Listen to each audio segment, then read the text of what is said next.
Oh, that's incredible. Wow, look at them. They're gorgeous. gorgeous. It is so nice and sweet. Oh my God, this is so fucking amazing. Hi folks, welcome back to Cookout. I'm Chef Maria Hines. I'm here with my climbing partner, Kate Rutherford. We're out here in beautiful Leavenworth, and a part of experiencing the land of where we're at is actually eating the food that's grown from it. And now we're gonna make some dinner.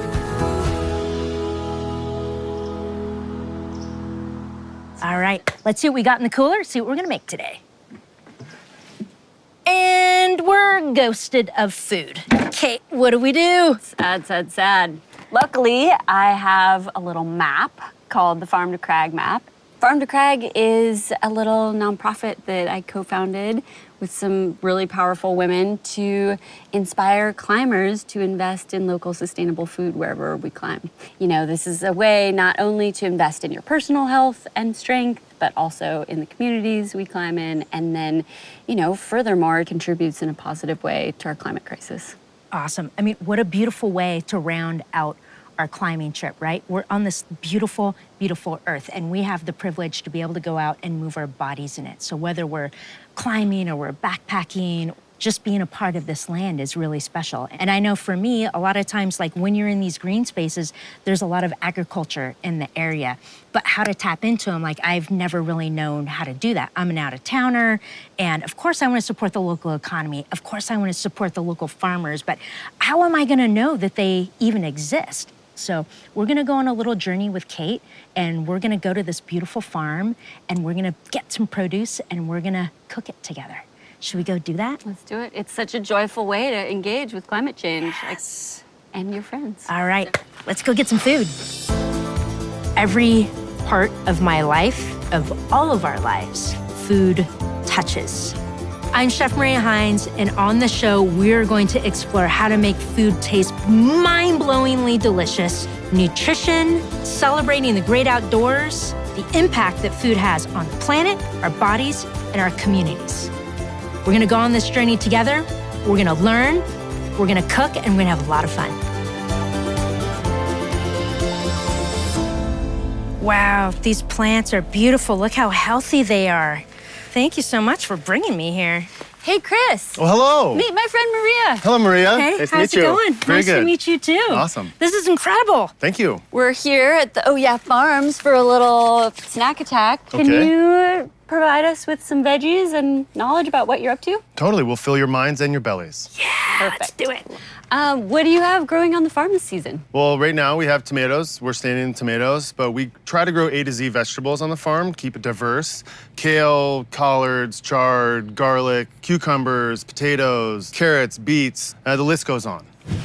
Yeah, so how do you know which one is ripe? Because I want to make sure I'm picking the right one. So the most deep red in this tomato, the indigo tomato, is on the bottom. So the deepest red on the bottom and these purple shouldered tops of the tomatoes indicate high levels of antioxidants, almost more than a blueberry by volume. Tomatoes? Check. Let's go get some more stuff. Chris, this is beautiful. What are you growing out here? This is our brassicas patch where we have kale, collards, purple cabbage, rainbow chard. We'll actually start with some kale. And so if you're harvesting kale, you can kind of see how these are set up like little palm trees. So all these little ledges here are broken off because if they were sitting here, they'd be little housing, like it's kind of like housing development for pests and bugs. So we try to keep it really clean along the stalk. So we don't break off in the middle because this is the new growth coming up. So I would just be, to make a bunch, taking off one plant. So if you take all the soil panels off, you're not gonna have any energy for photosynthesis. So if you take it down really low, it's gonna take a long time for it to recover. Whereas if you leave, a little more of the bigger solar panels on, that's gonna recover and grow back faster for a quicker harvest. Awesome, Yeah. That's great. You guys wanna get some rainbow chard now? Yeah, that'd be amazing. Okay, cool. So we're gonna make us a nice bouquet like we would at the market. But yeah, we'll Great. grab a couple different colors here. Yeah. This one's like hot pink. Can we Yeah, bring a we'll hot grab pink that one for sure. Any color you like that Just speaks out to you. amazing colors, yeah. So how do you know which cabbage to choose? So you're looking for cabbage, you're looking for nice tight heads. What you're doing with the cabbage is the whole thing's coming off. So I'm gonna cut that off, and then basically I can peel this away. But if you're really cool, you hack it with your knife, then you got this nice little cabbage. Oh, that is That look good? gorgeous. Yeah? Yeah. We're gonna get some more stuff from this farm and we're gonna make a beautiful bruschetta. Let's go. Look at all of this beautiful bounty that we just scored. Thank goodness to Farm to Crag and your map. What do we got here? What are we gonna cook today? So much goodness. We've got some beautiful rainbow chard, and we're gonna chop it up and saute it, just sort of half steam, half saute. I like it, I like it. We've got all these amazing tomatoes that we collected. These are gorgeous. I could eat one now. Do it. So we're gonna make bruschetta. Oh my God, it's real good. Should we just eat them raw? No. We're gonna Yeah, make bruschetta, which involves locally harvested wheat from farms, and farmer Chris actually made us all this sourdough bread from the land. Really, Look at that. Really cool. He sells this at the farmer's market. And then I have a surprise chicken for us Surprise chicken. from far away. But This is beautiful. Did you roast this chicken, Kate? It's I beautiful. roasted a chicken for you. Oh my goodness. With garlic from my mom's little garden and herbs. Oh, and- Mom's got a garden too? Yep, she grows onions. Y'all and got green thumbs. beans. Yeah, well, I mean, that was a big part of my Farm to Crag coming of age. I really, grew up eating all this incredible food from my mom's garden or hunting and gathering in Alaska or on these climbing expeditions where these incredible communities were feeding me. And there was a lot of days living out of the back of my pickup truck where I couldn't figure out how to eat like I did out of my mom's garden, how to eat like a local. And so it has always been this dream of mine to make a map so that we can all eat like locals wherever we adventure. So we have this really joyful way for everybody to eat. And so it's sort of like the Yelp for farm stands and farmers markets and locally sourcing restaurants or breweries or bakeries. And, we really curated it to be fun and engaging. So there's all the crags also on the map. So if you're in Leavenworth in Icicle Creek Canyon, you can search for that and it'll zoom you into the 50-mile radius that showcases the farms that are right here, right in your little area. And so it's crucial to get all these really beautiful farms on the maps. So, we really want people to be contributing and have this be the sweet community curated map that really is a joyful way to combat climate change through healthy soils and healthy foods and healthy communities. By cooking with this and eating it, we're actually giving back. We're giving back to the local economy, we're giving back to the earth, and we're giving back to the nourishment of our bodies. It's a beautiful full circle thing.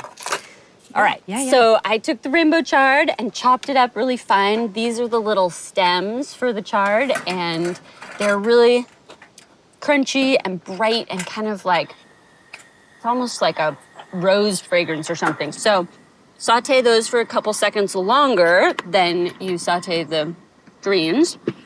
And then I like to put salt and pepper on top. Ooh, perfect. Super basic. So we'll cook these up in this beautiful bread. We're gonna make some bruschetta. So I'm going to take this beautiful house-made sourdough. He actually this is the wheat that he harvested from his farm, and then he milled the flour, and then he made the bread. How incredible is that? And now we get to eat it, and we all get to try it. But I'm gonna take the bread, I'm gonna get a little olive oil on there, and I'm gonna throw it on the grill here, get it grilled up, and a little salt, little pepper, and we'll put all these little goodies. We'll put some tomatoes and some local goat cheese and all that stuff on there. And then for the chicken, I'll just make a little cold chicken salad to go with the chard. How's that? Is that cool? So I'm just waiting for the grill to heat up here. And as soon as the grill is nice and hot, then I'll get my bread on there. And just so you know, with the grill, when you're doing something as delicate as, grilling something like this, you want to make sure that your grill is ripping hot.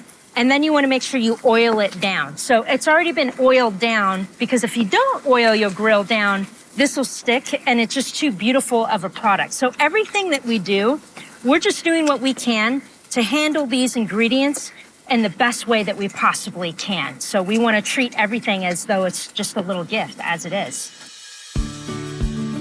One of the things that really inspires me about what you do on the farm is trying to have regenerative organic practices. And what are like the top 5 things that you do that really help like sequester carbon out of the atmosphere or retain water? It's basically keep crop diversity up, right? So we're not monocropping, we're growing multiple crops.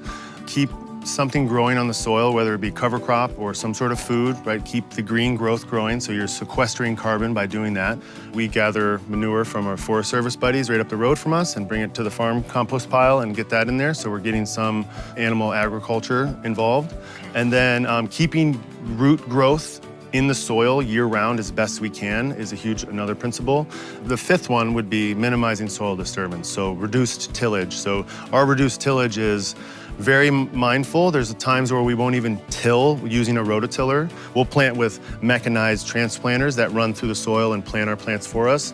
And we'll just do that into very minimally disturbed soil. You know, these farmers have this knowledge of the land that nobody else knows. And so it's so rad that you use that knowledge to feed us, and then we all like are stronger bodies for it, you know. Absolutely.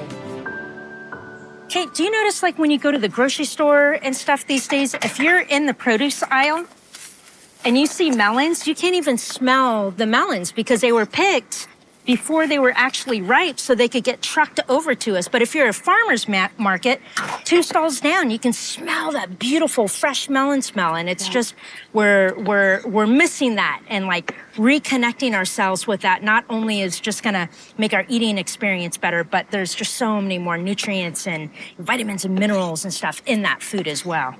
Speaking of, like, check this out. Check out how fresh these carrots are. Like, first of all, look how beautiful that is. It's so beautiful and it's so clean. And I'm gonna tell you, a lot of people, they would peel this carrot, right? Because that's what we've been taught. You need to peel these carrots. This is a beautiful organic carrot. You know what? If there's a little bit of dirt in there, we actually need that. We've become like way too sterile of a society, and what happens is you don't have all those like healthy little bugs and, you know, that gut microbiome that we need to be able to kind of have like a nice, you know, biodiversity in our gut system, which is going to help with our immune system. It's going to help with our mood. It's going to help like restore all of our energy. It's just going to give us everything that we need to remain vital. So we're going to leave that on there. Listen to the crunch on this. You hear that? That snap? It's amazing. So I was like yapping my trap. I do that. I get a little distracted while I'm cooking. And as you can see, like these are cooking up quite a bit. Can you open that bottle of rosé for me? Yeah. What I'm gonna do is I'm gonna deglaze the pan so it doesn't stick too much. And I'm just gonna put a little bit of wine in here. All right, now we're gonna put these greens in here. I'm gonna give it a little stir. And this looks like it's gonna feed an army, right? But these greens cook down so low that, you know, this entire pile will all eventually fit into that. Yeah, check that out. Pot. It's already starting to wilt down. So, and you want them really wilty. All right, so we have these. These are wilted down. Kate put some salt and pepper. I'm gonna put a squeeze of lemon juice. You wanna lengthen that finish, and you wanna season in layers. So I'm gonna kind of swirl this around a little bit. Before I take it out of the pan, I'll hit it again with the salt and make sure the seasoning is exactly where we want it. Now this is nice and hot. I can tell, I'm just like, you can see the steam coming off of it. I've oiled our beautiful sourdough bread right here. I'm gonna put these on here. And this is gonna be for a bruschetta. Oh, we have these beautiful tomatoes. So are we gonna salt and pepper them? Yeah, that sounds great. Salt, pepper. There's some balsamic if you want. So check these out. These little nasturtiums here. I got these from my buddy's garden. She's out on a pack rafting trip right now. So I told her I was going to be in town, asked her if I could raid her garden. So have you had nasturtiums before? Yes. Oh, God, they're so nice and peppery, aren't they? Yeah, and they're like a bright little burst of flavor in your mouth. So this, I'm just going to make like super simple. I have a little bit of balsamic vinegar. Put it in here. So that's gonna be our nice little bit of acid. We'll put a little bit of pepper in here. Ooh, and the other day we were talking about sumac. So we'll put some sumac on there. Have you had sumac before? Ah, it's the best. I feel like it kind of just like makes everything brighter and more savor. I don't know. Yeah. It's like no, it does. It does. It's mystery. that lemony. It has that lemony kind of like piquant, citrusy quality to it, and that right there, you're right. That's what like it gives it that brightness. Yeah, I absolutely love it. So this is just like super simple. There's a little bit of sumac in here. Ooh, I think I'm gonna use some of these. We're just riffing here. We honestly didn't have a plan. Right. We got basil, we have a little balsamic, we have some, sumac in here. I'll put a little bit of olive oil in here so we just have like a little bit of fat. I put some salt, a little bit of pepper. So we got a little bit of chicken salad there. And now with this, would you do me a favor? So now that this has been oiled and it's toasted, if you take this garlic, this is the beautiful part about bruschetta, is now you rub the garlic into the bread. We have our little bruschetta. So we have the toast, olive oil, garlic is rubbed on there. This right here is beautiful goat cheese, Sunny Pine Farms. And here we go. We're just spreading it on here. And right now, we're using the honey lavender chev, which is amazing. And then Kate made this little beautiful tomato salad. I'm gonna put those on top. Look how colorful that is. That's wonderful. This took us like a half hour to put together. I mean, and we're just casually doing it and, cooking and eating, and we're outside, and this is just another way to kind of show that you can have like really simple, fresh food, and you can cook it whole, unprocessed right here. This isn't, camp food. We didn't open up a bag of dehydrated something or other and pour some water in it. This is it. This is like fresh, beautiful, clean, healthy eating. This is so very, very important. And I feel like every time I step foot on a farm and I talk to my farmers, and I have friends like Kate that bring me here, and we're just doing this information sharing dialogue, it makes me realize that everything that I cook, it's precious. And it came from the precious earth, and then it was grown by this precious man here, these amazing farmers. And so my job as a chef is to continue to tell that story and make sure that I'm making the most beautiful thing that I can out of their food. And when you're working with food like this, all you need, a little salt, a little pepper. You don't need to put a bunch of stuff. You don't want to mask any of it. You want to show the pure simplicity of this beautiful, beautiful product. Farmer Chris, where are you? We made some delicious food for you. Just over here working on the tractor. Awesome. Come on in, have sweet. a seat.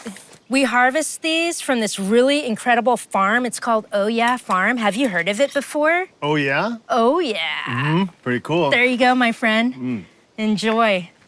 Vino. Oh, and some vino. Whoa, There you I can get used to this. Well, that's a symphony of flavor right I there. love it. I love it. Your bread is incredible. Well, it is. And those tomatoes are incredible. If you like what you're seeing, please hit the like and the subscribe. We're so happy to be cooking and hanging with you today. Give us some comments and feedback. And on that note, Farm to Crag, Kate, where do we find you? Yeah. Come on over to farmtocrag.org/map and join us. We've got the beta on local food. Nice. Perfect in every way.